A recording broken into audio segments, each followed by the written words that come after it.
Monsieur Zemmour, vous avez parlé de la fraude sociale en France en avançant ce chiffre, 50 milliards d'euros de préjudice par an. Alors à la cellule fact-checking, on a vérifié. Les derniers chiffres dont on dispose, ils datent d'il y a un an, septembre 2020 précisément. Ils émanent d'une enquête de la Cour des comptes réalisée à la demande de la Commission des affaires sociales au Sénat. Résultat, en 2019, les principaux organismes sociaux ont détecté 1 milliard d'euros de préjudice au titre de la fraude sociale, soit 50 fois moins que ce que vous avancez. Éric Zemmour. Chère madame, votre chiffre est tellement ridicule que je pense que le ridicule est pour vous. Et que vous devriez lire l'excellent livre de Charles Prats. Personnellement, quand Zemmour me dit une référence bibliographique, enfin ses sources, on va dire ça comme ça, en général je ne suis jamais déçu. Alors voyons voir qui est ce Charles Prats. Donc aussi un mot sur la méthode. La méthode de ce debunkage sera une compilation de lectures d'articles qui se fait selon un plan assez précis, c'est-à-dire qu'on va identifier le gars, ses relations, identifier le mec, voir où c'est qu'il traîne, qui le met en avant, etc. Et après, on va aller vers les chiffres, vers les chiffres annoncés, et ça sera une compilation d'articles que je mettrai dans la description. D'ailleurs, n'hésitez pas à y aller, comme avec l'autre debunkage. Donc voilà, si je rappelle le plan et la méthode, ça sera, on se concentre sur qui il est et sur ses accointances, on va dire politiques, et après on va aller sur les faits pour faire un retour critique sur ce qu'il affirme, vu qu'apparemment c'est la source principale, en tout cas la seule que Zemmour ait osé citer. Et ben on va voir quelle est la fiabilité de la source, etc. Et on va terminer par une conclusion sur le double discours de Zemmour. Et voilà, c'est à un moment donné, ça serait assez intéressant. Donc plongeons-nous dans le début de qui est ce Charles Prats. Bon, en fait, j'ai googlisé son nom et je suis tombé sur l'article d'un camarade antifasciste qui a justement à faire un travail sur qui est Charles Prats. Donc voilà, que je mettrai le source dans la description, et tac, voilà le visuel de l'article que je mettrai, et je mettrai l'article en entier bien sûr dans les sources. N'hésitez pas, toujours n'hésitez pas à y aller quand vous le sentirez. Donc Charles Prats, ennemi idéologique des antifas, un juge militant d'extrême droite, libérons Antonin. Écrit les 12 juillet 2019. La fachosphère ne cesse de brandir assez régulièrement le concept ridicule des juges rouges pour excuser ses innombrables méfaits. Voilà pourtant un exemple qui bat en brèche cette légende ridicule. Je suis tombé aujourd'hui sur ce titre d'un article de l'Obs qui a forcément attisé ma curiosité vu le sujet dont il s'agit. Paf. Il s'agit de cet article-là, que je mettrai aussi dans la description. Aussi, j'ai rapidement googlisé le patronyme de ce charmant monsieur, un peu réac sur les bords seulement, afin de mieux appréhender mon sujet. Et je suis assez rapidement tombé sur quelques preuves de sa collaboration active à plusieurs sites d'extrême droite, du genre de ceux que je brocarde ici régulièrement pour leur contenu raciste et complotiste. Ici sur TV Liberté, une web télé d'extrême droite, paf, qui se répugne même pas à dérouler le tapis rouge au nazi Ayoub. Décidément, c'est délicieux. Ici sur Boulevard Voltaire, paf, un site raciste bien connu qui constitue l'un des ferments de ce terrorisme d'extrême droite qui a été l'épicentre idéologique du terrorisme de Christchurch. Là sur F de souche, on remonte encore, le fameux navire amiral de la fachosphère qui le cite assez régulièrement. Normal, ses interventions servent leur immonde cause. Ce juge brun à la partialité idéologique ici démontrée est également visible comme le contribueur sur Atlantico, un autre site sur lequel nous avons des dossiers étant donné son caractère extrême droitier. Et probablement est-il également présent sur bien d'autres sites ou blogs tout aussi peu reluisants, au contenu idéologique tout aussi marqué, qui ne se distingue pas par son humanisme et son respect des droits humains. Et je ne parle même pas de la propension de ce petit juge à lancer des propos de nature complotiste, paternaliste et méprisant envers les militantes de la cause environnementale comme ci-dessous.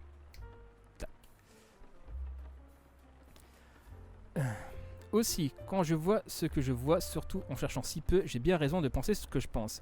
En effet, on peut en effet fortement douter de l'impartialité de ce juge qui a instruit l'affaire Antonin Bernanos, qui a ordonné son maintien en détention.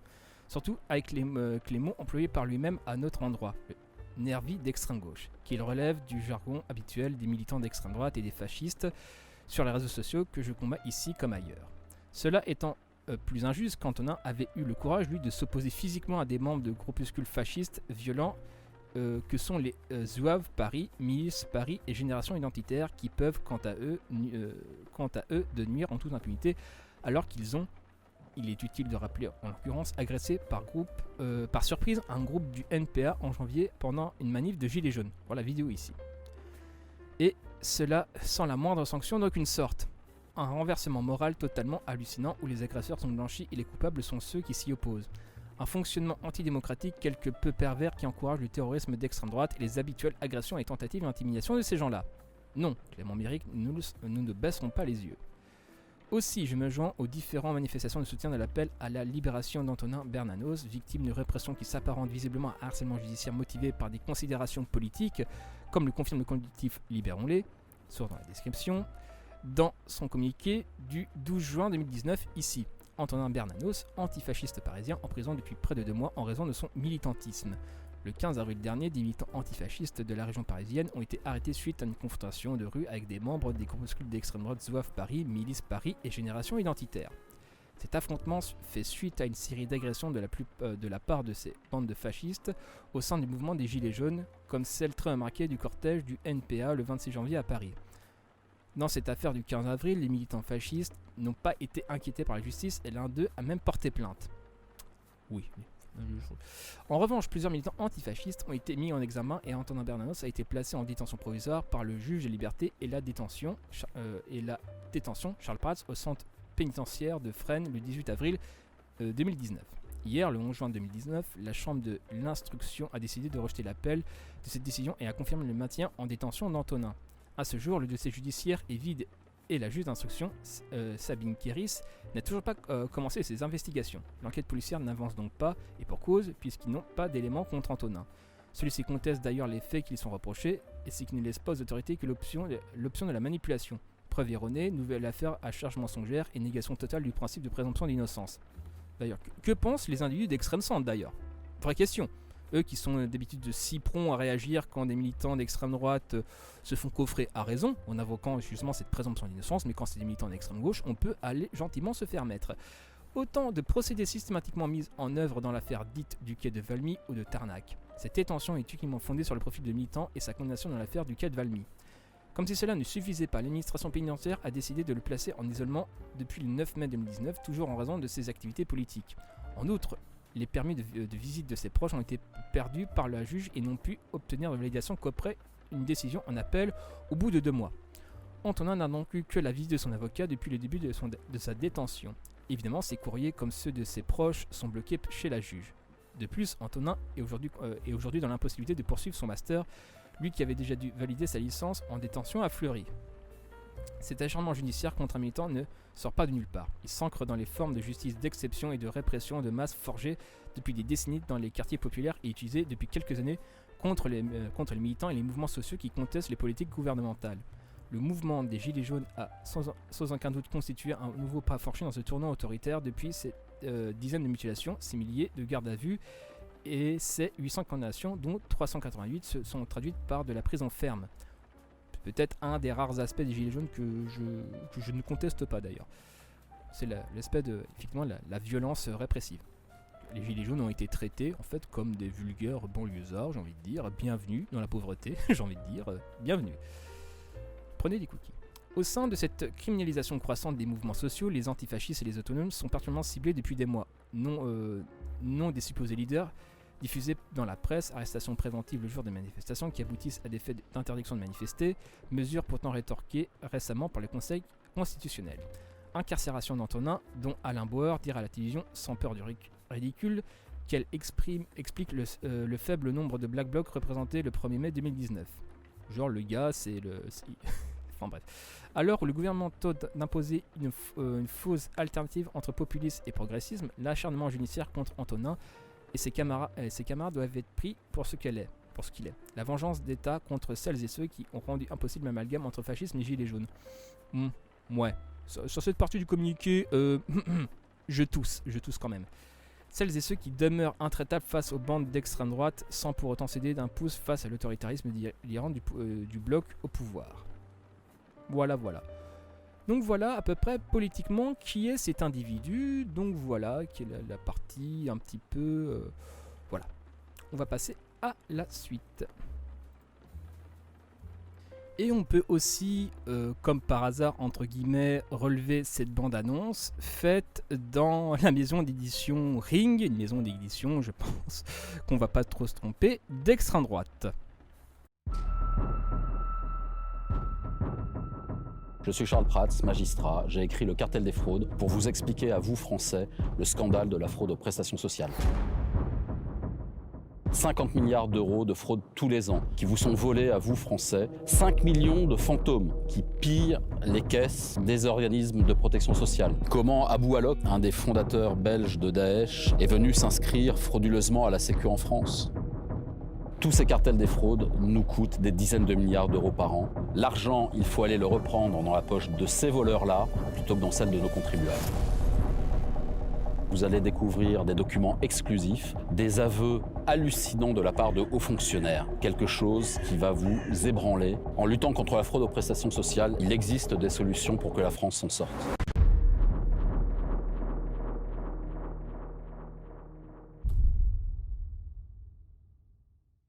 Bigre, cette bande-annonce qui relève Captain America et le Marvel Cinematic Universe au rang de joueur de billes. Donc enfin bref, voilà les affirmations. Donc voilà à peu près où se situe Charles Prats, édité par une maison, on va dire, peu recommandable, d'extrême droite, on va dire ça comme ça. Et donc, judiciairement, on va dire qu'il a ses idées fixes. Il est relayé par des médias extrêmement peu recommandables et complotistes, racistes, etc. Comme par hasard, on va dire quelque part.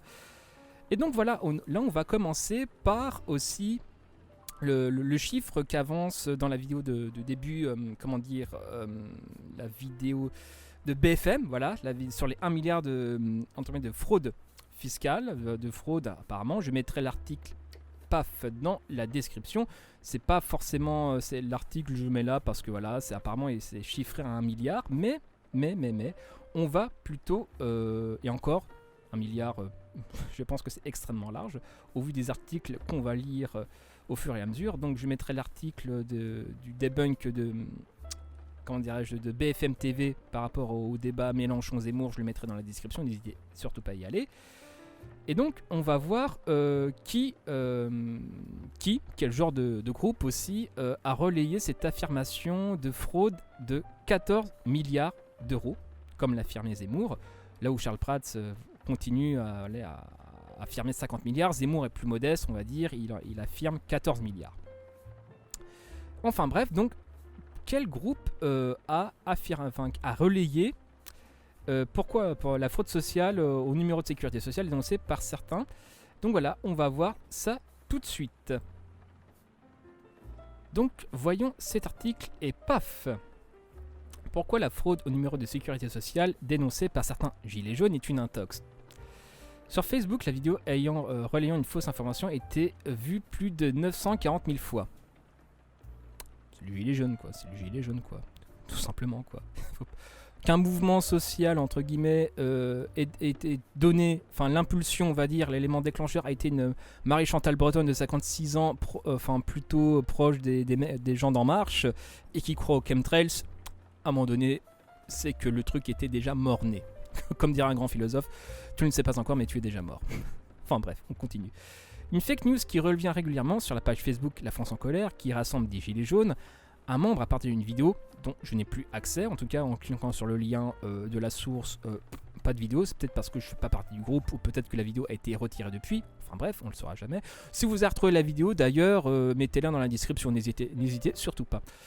Alors, partagez une vidéo dimanche 6 janvier, on y voit un homme affirmer une information choc, une fraude au numéro de sécurité sociale qui coûterait 14 milliards par an à la France. Elle concernerait 1,8 million de faux dossiers de personnes nées à l'étranger. En quelques jours, la vidéo a été vue plus de 940 000 fois et partagée par près de 42 000 personnes. Alors, vraie ou fausse information, nous avons posé la question à la direction de la sécurité sociale en charge du dossier et voici les raisons d'en douter. Sans déconner. Parce que le chiffre de 14 milliards ne se fonde sur aucun fait tangible. Je répète. Parce que le chiffre de 14 milliards ne se fonde sur aucun fait tangible. L'histoire part d'un audit réalisé en 2011. En étudiant un échantillon aléatoire de dossiers de personnes nées à l'étranger, on a découvert que certaines pièces avaient été falsifiées, explique le DSS. À ce moment-là, il y a eu une extrapolation. Le contrôle effectué sur 2100 dossiers avait révélé un taux de faux documents de 6,3%, explique le journal du dimanche. Rapporté à la totalité des dossiers, ce taux a été rattaché à un nombre moyen supposé des prestations demandées par numéro social et un total a été avancé. Ça ne se fonde sur aucun fait tangible, regrette la DSS. Aucun document ne se base sur ce montant. L'administration souligne la diversité des demandes de prise en charge. Impossible donc d'avoir un chiffre précis. Un montant est, lui, connu, celui de la fraude détectée aux prestations versées aux organismes de sécurité sociale. En 2017, elle s'élevait à 586 millions d'euros, toutes catégories confondues. Selon le bilan de la Délégation nationale de la lutte contre la fraude, on est bien loin des 14 milliards évoqués. Je répète, un montant est lui connu, celui de la fraude détectée aux prestations versées par les organismes de sécurité sociale. En 2017, elle s'élevait à 586 millions d'euros. 586. Est-ce que c'est bien je sens le rabâchage. Mais il faut rabâcher. Il faut remettre un petit peu de clarté dans leurs ténèbres. Parce que l'attribution est plus sûre qu'avant. De plus, la situation a évolué depuis la date de l'audit en question. À cette époque, nous ne demandions qu'une seule pièce pour l'attribution d'un numéro de sécurité sociale. Aujourd'hui, il faut fournir une pièce d'identité et un document d'état civil. Ensuite, un service vérifie ces pièces et s'assure qu'elles sont authentiques, avec l'aide de la police aux frontières. Moins de fraude donc. Depuis quelques années, le taux d'anomalie a diminué en 2011. Il était de 6,3%, en 2013 de 5,44% et en 2018 4,23%, indique la DSS. Des anomalies, entre guillemets, qui ne correspondent pas toutes à des situations de fraude. C'est-à-dire, même parmi ces chiffres, c'est même pas forcément de la fraude. Voilà. Mais ça, on va le voir un peu plus loin. Parce que cela ne concerne pas 1,8 million de personnes. Depuis 2011, il s'avérerait que 1,8 million de personnes, 1,8 million de ces numéros seraient faux, auraient été falsifiés, et ça, c'est l'estimation basse, avance la vidéo partagée sur les réseaux sociaux. Il y aurait autant de cas à dénoncer. La direction de la sécurité sociale avoue ne pas savoir d'où viennent ces chiffres. En moyenne, entre 450 000 et 500 000 numéros d'inscription au répertoire sont délivrés chaque année aux personnes nées à l'étranger. Entre 450 000 et 500 000 numéros. Aujourd'hui, les bases nationales recensent 112,3 millions de personnes inscrites au système national de gestion des identifiants, dont 21 millions nés à l'étranger, de nationalité française ou non, explique le JDD. Même en appliquant le taux d'anomalie de 4,23% recensé en 2018 à tous ces dossiers, cela porterait donc le doute sur un stock de 880 000 numéros, calcule le journal. Pathétique. Mais les anomalies détectées par l'audit ne correspondent pas toujours à des faux documents. Là, c'est un point extrêmement important. En 2017, 93% concernaient un document de mauvaise qualité. Je répète, en 2017, 93% concernaient un document de mauvaise qualité. Un peu plus de 9 documents sur 10. Les chiffres, Milly, la rationalité. Explique la DSS. Elle donne pour exemple un acte de naissance étranger sur lequel le nom de la mère est inscrit en haut à droite, puis à gauche à cause d'un changement opéré par les autorités locales. Ça commence à bégayer. Parce qu'un numéro ne donne pas le droit automatiquement à de l'argent. Le numéro de sécurité sociale n'est pas un sésame, prévient la DSS. En effet, il ne suffit pas d'un NIR pour accéder au remboursement de frais. Si vous souhaitez faire une demande d'aide au logement, de prime d'activité, etc., il faudra fournir d'autres pièces justificatives. Parce que, non mais les gens pensent qu'il suffit de... Tu donnes juste ton numéro de sécu et tu as la moula. Mais dans quel film de cul ils vivent ces gens? C'est des gens qui disent ça, ils n'ont jamais touché le RSA de leur vie. C'est pas possible. Il faudra alors que tous les autres documents soient falsifiés pour toucher de l'argent et penser atteindre les 14 milliards d'euros. Si vous arrivez à la case primaire d'assurance maladie en disant « Je m'appelle Jean Dupont, mon NIR est le suivant », eh bien, ça s'arrêtera là. Bien joué. Donc là, si vous voulez, c'était juste un article un peu mise en bouche. Voilà, c'était un article mise en bouche. N'hésitez pas à le voir dans la description. Et là, pour la suite, on va voir un peu l'article un petit peu synthétique de la chose. A tout de suite. Donc là, on va commencer à lire l'article synthétique, l'article de quel média, d'Arrêt sur Image, qui est un article assez synthétique sur la question de la fraude sociale, sur les fake news qui l'englobent. Et après cette synthèse, on va s'intéresser à un autre article de Check News. Et voilà, donc on va commencer par celui-là. Article fraude sociale, la grande foire ou n'importe quoi. 86 millions de cartes vitales actives, 14 milliards d'euros de fraude au faux numéro de sécurité sociale. Ces derniers mois, des chiffres catastrophiques sur les fraudes sociales ont circulé dans les médias avec tout autant de fact-checking nécessaires. La France fraude la Sécu. C'est en tout cas ce que les médias rappellent régulièrement avec le sujet complexe et sans fin de la fraude sociale. Fraude aux cotisations sociales, aux prestations sociales, etc. Exemple récent, ce 3 septembre, face à David Pujadas sur LCI, la sénatrice UDI Nathalie Goulet, qui est celle-ci. Dans l'excellent bouquin de Charles Pratt qui s'appelle Le cartel des fraudes 2, où là on parle de fraude fiscale. Donc, qu'elle mette ce livre et Pratt en avant, ça en dit très très long sur son rapport à la vérité. Enfin bref. La sénatrice UDI Nathalie Goulet est venue briser le tabou de la fraude sociale sans chiffres. Évidemment, après on lu le bouquin de Pratt, il n'y a pas de chiffres. Celle qui est en charge avec la députée LREM, Carole Grandjean, d'une mission sur la fraude sociale, mon Dieu, si c'est eux ceux qui sont responsables, mon Dieu, a donné une conférence de presse d'étape avant la publication fin septembre d'un rapport. Vous racontez quoi ? Vous avez établi qu'il y avait 2 fois plus de cartes vitales que de résidents français, Salam Pujadas. Pensez-vous alors que l'INSEE, qui recense 67 millions d'habitants en France, le répertoire national d'identification des personnes physiques, le RNIPP, en recense 110 millions, dont 84 millions de personnes réputées en vie, auxquelles donc a été attribué des numéros de sécurité sociale. Il y aurait donc 2 fois plus de cartes vitales que de résidents français, et donc autant de cartes utilisées pour des fraudes. Sauf que non, c'est Goulet elle-même qui freine. Il faut maintenant qu'on vérifie combien ces cartes sont actives, explique quelques minutes plus tard la sénatrice face à Pujadas. Car des données, les 2 parlementaires n'en ont pas encore de définitive, le rapport n'est attendu que fin septembre. Le Figaro et les millions de zombies de la Sécu. Quelques médias ont décidé de jouer à l'alarmisme. En France, 84 millions de cartes vitales pour 67 millions d'habitants. Titre Sud Radio. Tac, l'Union, tac. Quasiment les mêmes titres. Fraude sociale, 67 millions de Français, 84 millions de cartes vitales. De nombreuses personnes qui n'habitent plus en France conservent leur carte vitale afin de se faire rembourser les soins effectués par les nouveaux pays de résidence par la sécurité sociale, insiste l'Union. Dans un premier titre, depuis modifié, le site de France 2 s'alarmait aussi. Pour l'administration, nous sommes 84 millions. Le titre est depuis revenu, le rapport qui soulève des questions. C'était le titre. Le Figaro, lui, donne la parole au magistrat Charles Pratt, spécialisé dans la finance, on va en reparler, qui s'alarme sans exagération aucune. Il existe des millions de zombies dans les fichiers de la sécurité sociale.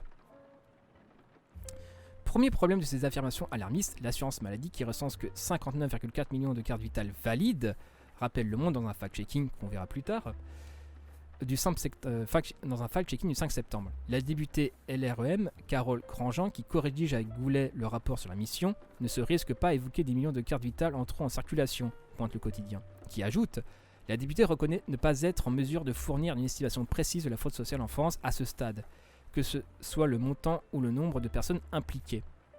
Mais ces chiffres de 84 millions alors. Dans un communiqué commun cité par Le Monde, les organismes de sécurité sociale, c'est dur à dire, l'INSEE ont expliqué que ce fameux fichier RNIPP permettait de certifier l'état civil de personnes nées en France ou y résident à un moment de leur vie, ce qui explique le chiffre bien plus élevé que celui que du nombre d'habitants. Pour être effacé du fichier, il faut un certificat de décès. Or, il n'est pas rare que des personnes décédées à l'étranger n'aient pas fait parvenir de certificat à l'INSEE. Voilà donc pourquoi tant de noms se retrouvent encore recensés, comme l'expliquait également l'éditorialiste économique Maison Emmanuel allez voir sur l'article, imprononçable, sur le plateau de BFM TV, face à la sénatrice Nathalie Goulet qui semblait s'en mêler les pinceaux. Un minimum d'opposition et les gens ils se décomposent en face. En décembre dernier, les 14 milliards de fraudes aux faux documents. Enfin, aux faux numéros, pardon. Ce n'est pas la première fois qu'est avancé l'idée d'une perte massive, voire faramineuse pour l'administration due à l'obtention de numéros de sécurité sociale frauduleux. De fait, la mission de Goulet et de Grandjean a été lancée après une autre polémique autour du soi-disant montant exorbitant de la fraude sociale par des faux numéros de sécurité sociale dans les fichiers de personnes nées à l'étranger, français ou non. Bah, c'est juste étranger, c'est qu'ils soient français ou non, balèque, qu'ils sont à l'étranger, donc c'est plus des Français. Quelle bande d'hypocrites, quelle bande de racistes. Rembobinons. Nous sommes en décembre 2018 et le magistrat Charles Prats, anciennement en charge de la coordination de la lutte contre la fraude aux finances publiques entre 2008 et 2012, se veut le lanceur d'alerte de la fraude sociale. Lanceur d'alerte pour éviter les fraudes sociales des plus pauvres. Parce que c'est ça l'objectif, hein, quand même. Faut peut-être pas l'oublier. Gros lanceur d'alerte. Hein. Mon Dieu, quelle bande de lâches. Par contre, l'optimisation fiscale, Prats, là, je pense qu'il n'a aucun avis, mais on verra ça un peu plus tard. Je vais pas en parler maintenant. Spécifiquement, de la fraude aux faux documents. La thèse du magistrat développée dans un long billet de blog hébergé par Mediapart, à partir d'une évaluation faite en 2011, l'administration aurait conclu à 10,4% de numéros attribués à l'aide de faux documents pour des personnes nées à l'étranger. Ce qui ferait, assure le magistrat, pas loin de 1,8 million de numéros frauduleux. En extrapolant sur la base de la dépense moyenne de la sécurité sociale, Prats conclut à un enjeu potentiel de 14 milliards d'euros. L'affirmation de Prats ne passe pas inaperçue. En plus de relancer un débat parlementaire, Goulet réclame depuis longtemps une enquête sur l'ampleur de la fraude sociale et reprenant à son compte les chiffres de Prats, l'annonce catastrophique du magistrat s'est trouvé une place dans un certain nombre de médias. Un interview sur BFM TV, une autre Europe 1, une autre sur Sud Radio, où le magistrat développe sa thèse sans contradiction, un plateau consacré aux chiffres de la matinale de LCI. L'affirmation de Prats lui vaut aussi quelques articles, à l'exemple du site Capital qui, le 21 décembre, consacre un article sans recul au coût exorbitant de la fraude au numéro de la Sécu, fraude sociale. Un scandale d'État à 14 milliards d'euros, s'alarme de son côté le journal L'Opinion qui évoque un dossier explosif. Le sujet est connu depuis 2011 et pourtant rien ou presque n'a été fait. Oui, comme c'est le genre du gouvernement de laisser filer 14 milliards de moulas face à des gens qui n'ont pas les moyens de se défendre juridiquement, si tu veux. C'est n'importe quoi. C'est n'importe. S'il y avait de telles sommes en jeu, à un moment donné, la réalité serait bien différente, cher ami. L'article donne bien la parole aux contradicteurs de la thèse de Prats, mais conclut que la vérité est probablement entre les deux camps, et appelle à ce que la lumière soit faite sur le sujet. Le Figaro se demande, lui, l'État laisse-t-il passer des milliards d'euros de fraude aux prestations sociales ? Oui. Alors que le Pôle emploi peut regarder ton compte en banque, mais l'État laisse filer 14 milliards. Mais bien sûr. Mais relaie dans le même temps les réponses de l'administration qui tendent à dédramatiser l'affirmation de Prats. Des extrapolations qui n'ont pas grand sens. Car assez rapidement, les fact-checking de plusieurs médias, France Info, débunkent une vidéo de plus de 500 000 fois sur une page du JDD Facebook, c'est l'article qu'on a lu, qui prenait l'affirmation. Le JDD explique que non, la fraude au numéro de sécurité sociale ne coûte pas 14 milliards d'euros par an à la France. Et Check News y consacre un long article, qu'on reviendra plus tard sur ce site article de Check News. Il en ressort que les bases mêmes de l'affirmation de Prats sont erronées. En effet, les 1,8 million de numéros, soi-disant frauduleux, extrapolés depuis une évaluation de 2000 dossiers effectués en 2011, ou 2100 dossiers, enfin bref, ne sont pas tous considérés comme frauduleux par la Caisse nationale d'assurance vieillesse, CNAV, qui gère les quelques 20 millions de numéros de sécurité sociale dont certains sont inactifs. Ces dossiers frauduleux sont en fait ceux où des soupçons de manipulation ont été constatés, explique le directeur de CNAV, Renaud Villard, à Check News. Or, parmi ces soupçons, il existe parfois de simples anomalies. Une photographie de mauvaise qualité, par exemple, ou un document de naissance strié. Comme on a pu le voir sur l'article précédent, 93% de documents de mauvaise qualité. 93%.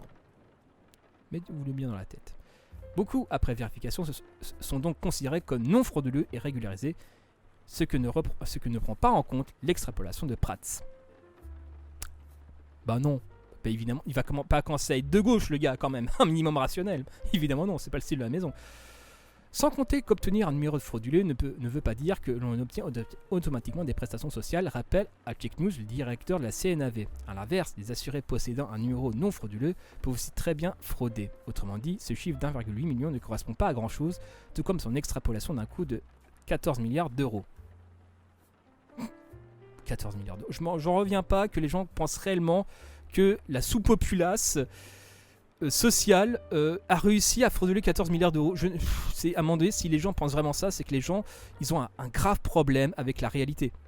C'est à un moment donné, on est quand les gens, faut dire aux gens qui vont chez Emmaüs ou à la soupe populaire, mais vous êtes des tas de cons en fait. Frauder la sécu, c'est easy peasy en fait. Vous les fraudez, vous bouffez du caviar tous les jours, vous vous torchez le cul avec de la soie et vous chiez dans des shots en or. À un moment donné, t'as pas compris. Enfin, à un moment donné, c'est n'importe quoi. C'est n'importe quoi. Estimation finale, 140 millions d'euros maximum. Mais le débat ayant été lancé, une première mission d'enquête a été menée par le président de la Commission des Affaires sociales, le sénateur Jean-Marie Machin, en juin dernier. La mission rendait un rapport estimant que la prestation sociale obtenue avec un numéro fraudulé par des personnes nées à l'étranger se chiffrerait entre 200 et 802 millions d'euros. On répète. En juin dernier, la mission rendait un rapport estimant que les prestations sociales obtenues avec un numéro frauduleux par des personnes nées à l'étranger se chiffreraient entre 200 et 802 millions d'euros. Renvoyé au Prats dans ses cordes. On est en effet loin du chiffre de 14 milliards qui était relayé depuis plusieurs mois, note à l'époque le site d'Europe 1 visant les réseaux sociaux et les gilets jaunes et oubliant qu'il a été l'un des premiers à le relayer. Mais Prats ne disparaît pas pour autant du paysage médiatique. Lorsque le sénateur va voir sur l'article rend ses conclusions intermédiaires en juin, le Figaro s'empresse aussi d'interviewer Charles Prats, qualifié de magistrat lanceur d'alerte. Oui, un magistrat lanceur d'alerte, c'est comme un président anti-système. Enfin, à un moment donné, ça n'a aucun sens. Et le 3 septembre, alors que Nathalie Goulet expose les conclusions provisoires de sa mission parlementaire, voilà André Berkoff, cofondateur de la web télé La France Libre, adepte de la retape des livres d'Éric Zemmour et animateur régulier du Sud Radio, qui demande « Je ne sais que vous n'avez pas donné le chiffre dans votre rapport, mais quand on parle de 14 milliards de fraude à la carte, c'est totalement envisageable, normal ?» Réponse lunaire de la sénatrice. C'était une évaluation sur un nombre de cartes qui était d'1,8 million, qui était un ancien rapport de 2011, mais là, on a dépassé le million 8. Et c'est elle qui est censée encadrer le... Bon, ok. Les chiffres qui sortent, je vous dis honnêtement, je leur pisse à l'arrêt. C'est les chiffres de l'étude d'1 milliard d'euros qu'elle a sorti un peu plus tard. Ce n'est pas des chiffres sérieux. Des réserves apportées sur la fiabilité de ce chiffre, pas un mot. Non, reste que cette phrase de la sénatrice à la limite du compréhensible qui semble mélanger la fraude au faux numéro à la fraude sociale plus large. Comme pour continuer à remettre en cause les rapports les plus alarmistes, la Commission des affaires sociales du Sénat a publié un nouveau communiqué le 16 septembre pour réduire encore l'estimation de la fraude au faux numéro des personnes nées à l'étranger. Elle coûterait désormais entre 117 et 140 millions d'euros maximum. Je répète, elle coûterait désormais entre 117 et 140 millions d'euros max. C'est là où c'est magique. Prats parle après de 50 milliards de fraude. Et de l'autre côté, plus on gratte les chiffres, plus on les questionne, plus ça baisse. À un moment donné, qui est le menteur? Je dis ça, à mon avis, c'est plutôt lui. Bien loin de ces 14 milliards lancés presque 10 mois auparavant et qui continuent pourtant d'apparaître épisodiquement. Donc voilà pour l'article synthétique sur Prats. Et donc on va continuer avec celui de Check News. Donc on va commencer la lecture de l'article de Check News de mec qui est beaucoup plus précis, qui est en tout cas assez spécifique, comment dirais-je. Check News. La fraude au numéro de sécu de l'État né à l'étranger coûte-t-elle réellement 14 milliards à l'État? Comme je le répète, source, description, Billy, fais-toi plaisir. Un magistrat anciennement en charge de la lutte contre la fraude l'affirme en se basant sur une extrapolation d'un contrôle mené en 2011, la CNAV dément formellement. Une mission va être menée par la Commission des affaires sociales du Sénat. Question posée le 7/01/2019. Faites référence aux propos très médiatisés depuis presque 2 mois du magistrat Charles Prats qui affirme que la lutte contre la fraude aux documents permettrait facilement de rapporter 14 milliards d'euros à l'État. On va voir. De quoi s'agit-il ? Charles Prats a d'abord signé au début décembre un billet de blog sur Mediapart. Urgence Gilets jaunes, 14 milliards d'euros demain en luttant contre la fraude sociale. Alors oui, il y a plusieurs redites, mais chaque article reprenne quelques infos similaires, mais après chacun l'approfondit sur une thématique ou un sujet donné. En substance, il y affirme sur la base de contrôles réalisés en 2011, auquel il y avait participé, que 10,4% des numéros de sécurité attribués à des personnes nées à l'étranger l'avaient été sur le fondement de faux documents, qui 93% n'étaient pas assez de bonne qualité. Voilà. En extrapolant à partir de l'échantillon, il évalue un enjeu potentiel de près de 14 milliards d'euros de dépenses sociales, RSA, allocations, assurance maladie, etc. au profit des fraudeurs. Ceux-ci passent tous effectivement au guichet, plus que le trou de la Sécu. Charles Prats a répété ses propos sur BFM TV, Europe 1 notamment, etc. Vous verrez, tout est dans l'article. Le chiffre a été repris parfois un peu n'importe comment par des responsables politiques, comme par Nicolas Dupont-Aignan, affirmant qu'il y avait 1,8 million de fausses cartes vitales, confondant le numéro d'immatriculation de la Sécu et la carte verte. C'est assez savoureux, je vous le dis pas. Je verrai si j'ai le temps de mettre ça, les incrustations des tweets, au montage. Marine Le Pen a aussi communiqué sur le sujet.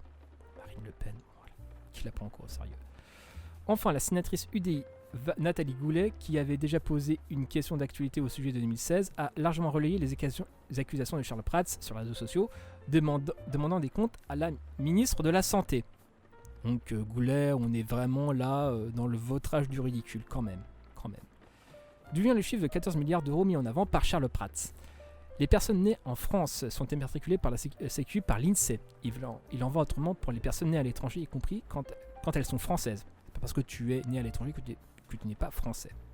Dans ce cas, la CNAV, Caisse nationale d'assurance vieillesse, recevant une délégation de l'INSEE, s'occupe des immatriculations via une structure basée à Tours, la Sandia.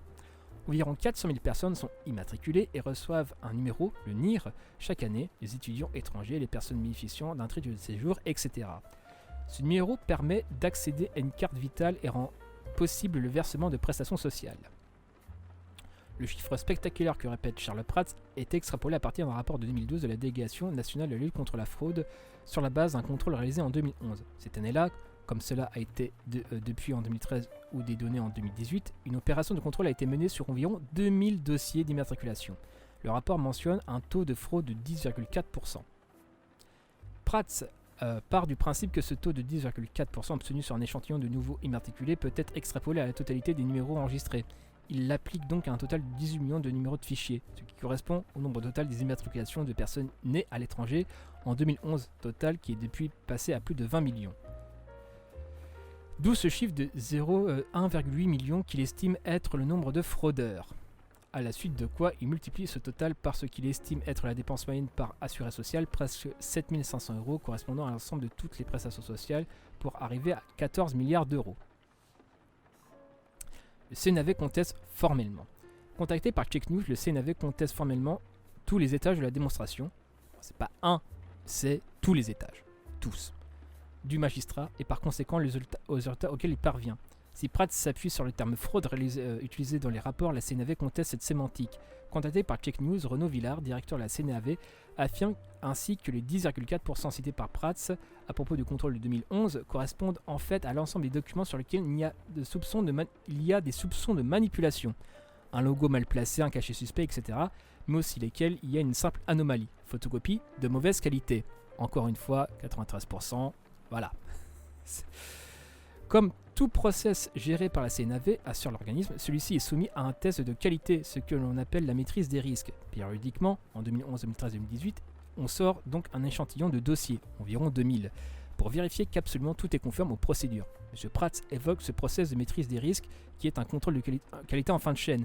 Il ne s'agit pas de fraude, mais de contrôle dans un process. Par exemple, une photocopie peu lisible, un document de naissance trié, car plié étroitement parfois par un assuré, etc., sera jugé potentiellement non conforme au très haut niveau d'exigence de qualité. Les documents suspects de manipulation représentaient selon la CNAV 6,3% du total en 2011 et non 10,4% donc. Un pourcentage qui a décliné depuis 2011, explique Renaud Villard. Il était de 5,4 pour le contrôle en 2013 et de 4,23 sur le dernier contrôle réalisé en 2018. Interrogé sur ces derniers chiffres de 2013 à 2018, obtenus en contrôlant un échantillon de nouveaux dossiers, Prats concède que des progrès ont pu être faits depuis 2011, mais objecte que le contrôle de 2011 portait lui sur un échantillon de 2000 dossiers puisés dans le stock, c'est-à-dire sur les numéros déjà attribués. Or, même si l'attribution des numéros est plus rigoureuse aujourd'hui, rien n'a été fait sur le stock, affirme-t-il. J'ai tort, mais j'ai raison. Là. Réponse du directeur de la CNAV. L'enquête de 2011 n'a aucunement conclu un risque financier sur le stock à une fraude massive à la sécurité sociale. Un cas de fraude ne signifie pas forcément une fausse identité. La CNAV insiste sur le fait que le taux de fraude constaté lors de ces contrôles ne correspond pas à des fausses identités, comme cela peut être compris. Il y a un document suspect, explique Renaud Villard. La mission de contrôle revient ensuite sur le cas concerné. Si ces réexamens aboutissent dans l'immense majorité des cas à confirmer l'identité de la personne. Je répète. Et ces réexamens aboutissent dans l'immense majorité des cas à confirmer l'identité de la personne. Voilà. Par exemple, explique-t-on à la CNAV, sur les anomalies de 2013, 93% concernaient un acte de naissance de mauvaise qualité. 93% concernaient un acte de naissance de mauvaise qualité. Or, il faut 2 pièces pour immatriculer. C'est donc que la deuxième pièce était recevable et que l'identité de l'assuré pouvait être confirmée. Le mécanisme d'identification à 2 pièces a exactement ce rôle de maîtrise des risques et le joue pleinement. Bref, le pourcentage de 10,4% cité par Prats ne correspond pas à une proportion de fausses identités. Un éventuel faux numéro ne permet pas seul un accès à des prestations. Par ailleurs, insiste le directeur de la CNAV, quand bien même une personne trouverait le moyen d'avoir un faux numéro correspondant donc à une identité fictive, cela ne voudrait pas dire qu'il a trouvé le moyen d'accéder à des prestations sociales. La faiblesse du raisonnement de Prats est de croire qu'un numéro de sécu, éventuellement faux, permet à lui seul d'accéder à des prestations. Évidemment, il n'en est rien. Un NIR, un numéro en gestion, une commodité de gestion pour la sécu. Dans beaucoup de pays, cela n'existe pas. C'est donc une chance du système français d'avoir cet outil de gestion simplifié qui permet très facilement de savoir à quel NIR affecter des cotisations et des prestations.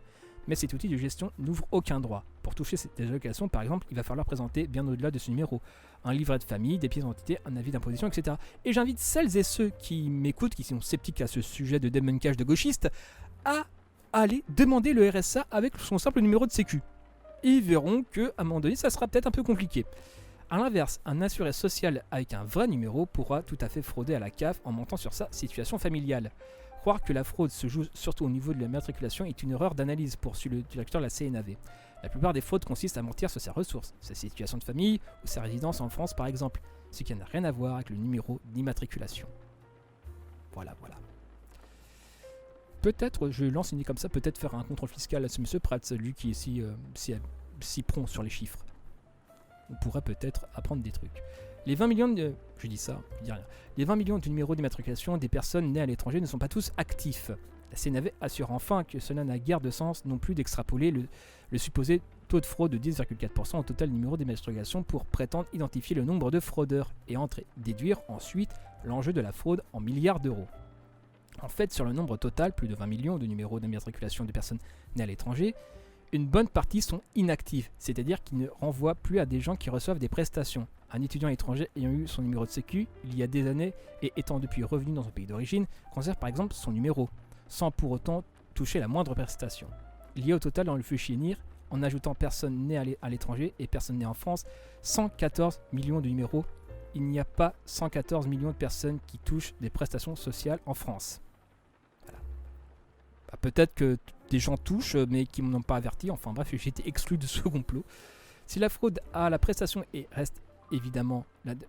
Si la fraude à la prestation existe évidemment, la démonstration aboutissant à 14 milliards est tout à fait extravagante selon la CNAV. Une mission d'exploration va être menée par le rapporteur spécial de la Commission des affaires sociales du Sénat. La lumière devait être faite après la mobilisation de certains parlementaires. La sénatrice Nathalie Goulet, qu'on a vu précédemment, a déjà reçu lors d'une audition sous la direction de la CNAV fin décembre. Contactée par Click News, elle affirme « Le directeur de la CNAV explique qu'il n'y a pas d'enjeu de fraude. Moi, je serais très contente qu'on m'explique qu'il n'y a pas de fraude. Comme parlementaire, je suis dans mon rôle. Les versions doivent être confrontées. » mais elle a déjà un énorme biais par rapport en privilégiant Charles Prats, comme on a vu dans la bande-annonce numéro 2 de Ring.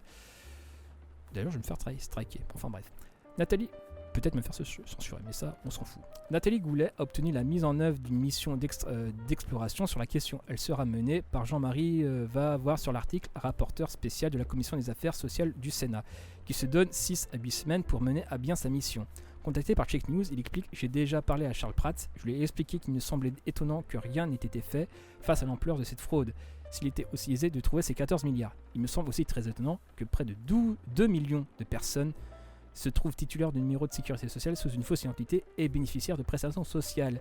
Mais j'ai décidé de me saisir du sujet et de mener plusieurs auditions. Je me rendrai à Tours pour voir non seulement comment travaille la CNAV, mais aussi comment le stock de immatriculés pose problème. Nous entendrons Charles Prats et la direction de la sécurité sociale. Il importe d'avoir une vision claire sur ce sujet, notamment en raison d'instrumentalisation politique qui en est faite par certains, cordialement. » Donc voilà, c'était la lecture de l'article du Check News concernant les 14 milliards, comme quoi vous voyez, rien n'est sérieux. Et pourtant, ces chiffres-là sont repris par Zemmour. Enfin, cet auteur, ce Prats est pris comme une source crédible par Zemmour lors de son débat avec Mélenchon. On a vite vu que c'était extrêmement bancal, pour dire la chose très poliment.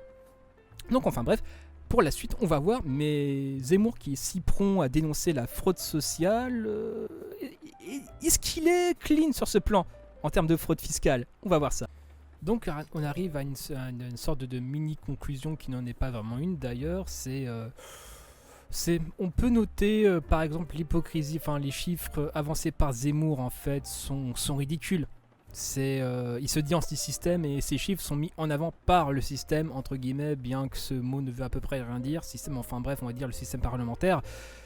À un moment donné, être anti-système et en même temps les chiffres, l'auteur qu'on se source qui est démontré de bout en bout, les chiffres ne veulent rien dire. Et je ne pense même que ça valait la peine d'écrire un deuxième livre sur le sujet alors que le premier était déjà extrêmement foireux en termes de méthodologie, déjà, pour commencer.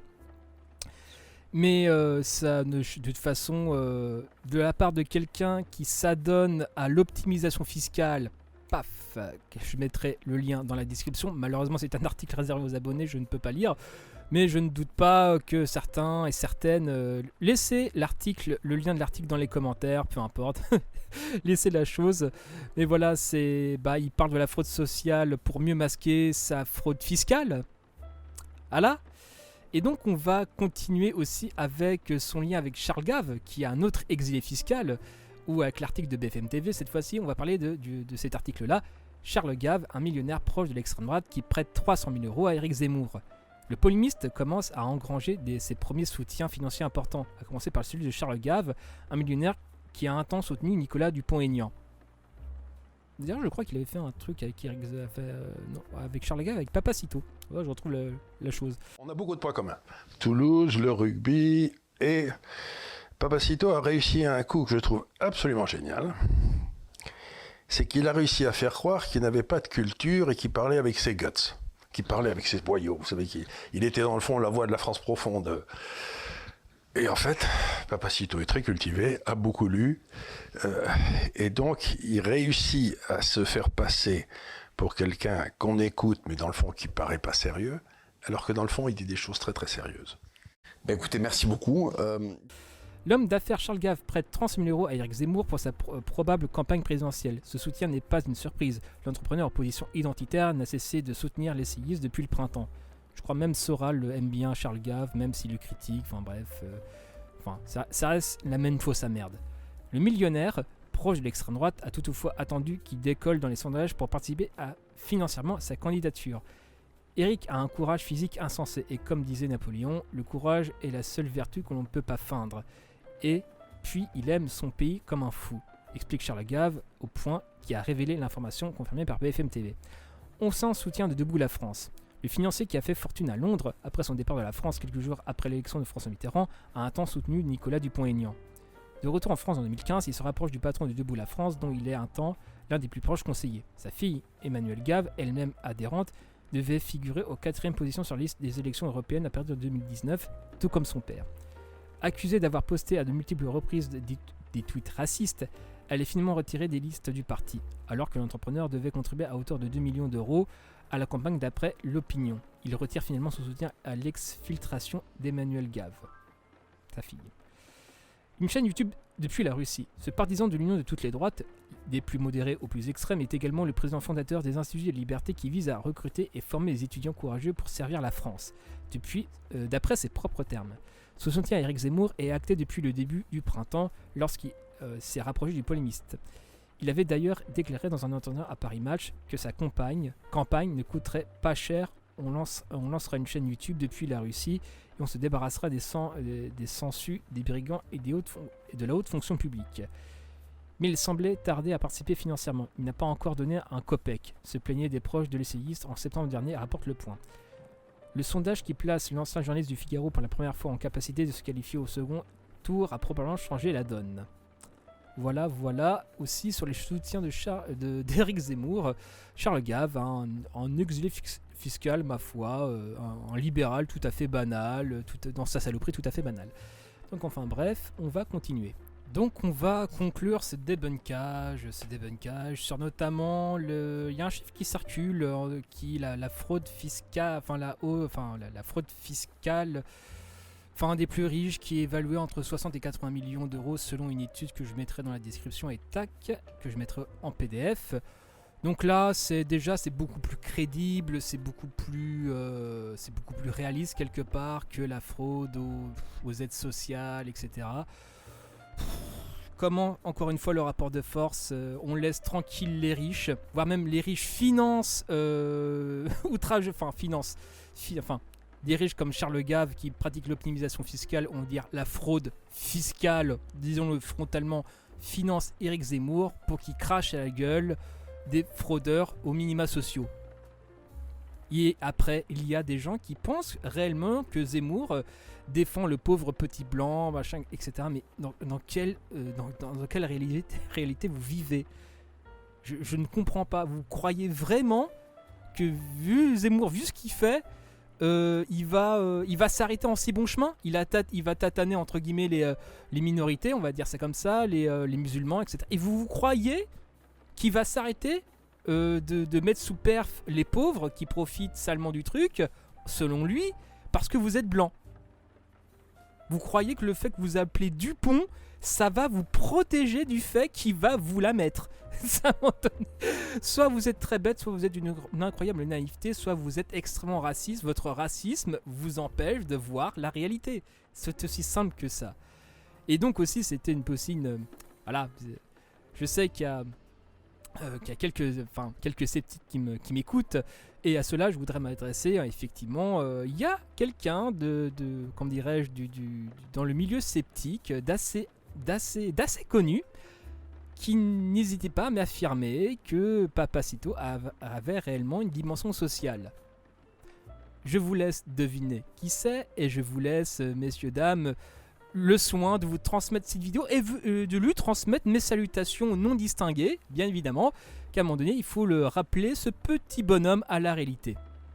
Je te vois, voilà. Bisous à toi. Bisous non sincères, j'entends.